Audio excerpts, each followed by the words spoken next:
হে everyone, আসসালামু আলাইকুম। আমি কামরুল হাসান রাজ চলে এসেছি আজকে নিউ একটা অ্যানাদার ব্লগ নিয়ে। তো চলে যাচ্ছি সিটি 100 নিয়ে একটু চিল করতে করতে সোজা যশোরের দিকে।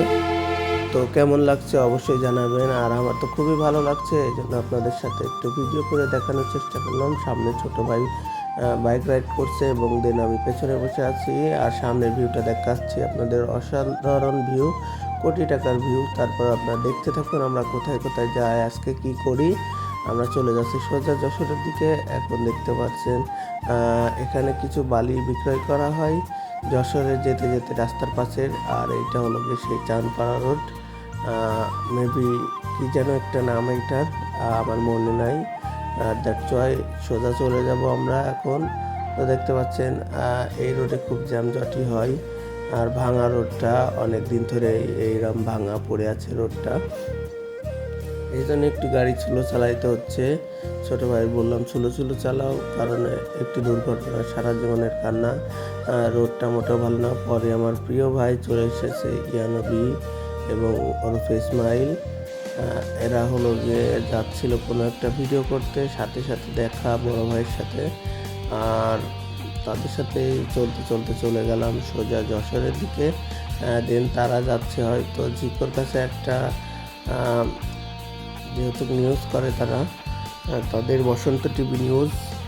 তারা এখন চলে যাচ্ছে সোজা চৌগাছায় যেখানে শিলাবৃষ্টি হয়েছে সেখানে কিছু নিউজ করবে বলে। দেন তাদের সাথে দেখা হয়ে গেল বলে একসাথেই যাইতেছি।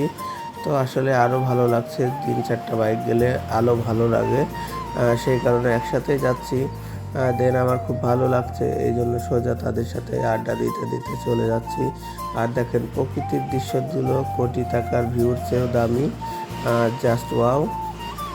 সেই কারণে আমি আমার মতো করে ভিডিও করতে করতে যাচ্ছি। যেহেতু আজকে চাবি মোটরসাইকেলতে ঘন ঘন পড়ে যায়, এই জন্য আপনারা দেখতেছেন চাবি লাগাই নাই, চাবি লাগাইছি দেন চাবিটা পকেটে থুয়ে দিচ্ছি যাতে করে চাবি না পড়ে যায়। তো সোজা চলে যাচ্ছি এখন যশোরের দিকে। চাবি শুধু পড়ে যায় বলে চাবি লাগাই নাই। এখন দেখতে পাচ্ছেন সামনেই সেই আকর্ষণীয় তাল গাছ বা খেজুর গাছগুলো রয়েছে। দেন এখন আমরা চলে যাচ্ছি সোজা। তো দেখতে পাচ্ছেন এক ভাই ভাবের সহিত চলে গেল আরটিআর নিয়ে। তো এই সব রোডে আসলে পাঙ্ক রাইডার, চোতে রাইডার, কত রাইডারই দেখা পাওয়া যায়। দেন ভালোই লাগে।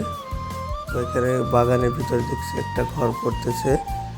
তো সোজা চলে গেলাম। তারপরে সোজা যাইতে যাইতে দেখতে পাচ্ছি কিছু বিচুলির গাড়ি এবং এই সেই বিখ্যাত টেঙ্গেরপুরের মোড়ে চলে আসলাম। এখানে একটা ভাটা আছে।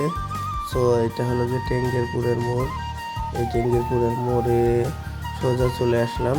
এখানে যারা যাবেন বাইক নিয়ে খুবই সাবধানে যাবেন, কারণ এখানে প্রচুর পরিমাণে বাইক ডাউন দেয় পুলিশ এবং বাইক ধরে কাগজপাতি চেক দেয়, না হলে মামারা সেটিং দিয়ে দেবে আপনাদের। এখানে যেহেতু 2টা বিট আছে সেই জন্য এই জায়গায় ধরে, যাতে কেউ পালিয়ে যাইতে না পারে। এই যে দেখতে পারলেন বিটগুলো ক্রস করলাম। দেন আমি এখন সোজা চলে আসলাম চৌগাছা হাটের পাশে। তো সামনেই দেখতে পারবেন চৌগাছার সেই বিখ্যাত গরুহাট। তো প্রায় চলে এসেছি গরুহাটের পাশাপাশি। দেন এখন আমরা যাচ্ছি যখন একটা গাড়ি আনতে, আরটিআর অ্যাপাচি। তো সোজা যাইতে হবে, সেই কারণে আমরা স্লো বাইক রাইড করছি, অনেক দূরে যাব সেই জন্য। আর দেখতে পাচ্ছেন আর এক চোতে ছাপড়ি রাইডার চলে গেল R15 নিয়ে। R15 কেউ 3জন ওঠে, ওরা 3জন নিয়ে টান দিচ্ছে। এগুলো হলো ছাপড়ি। দেন এখন চলে যাচ্ছি সোজা এই সেই আকর্ষণীয় হাট।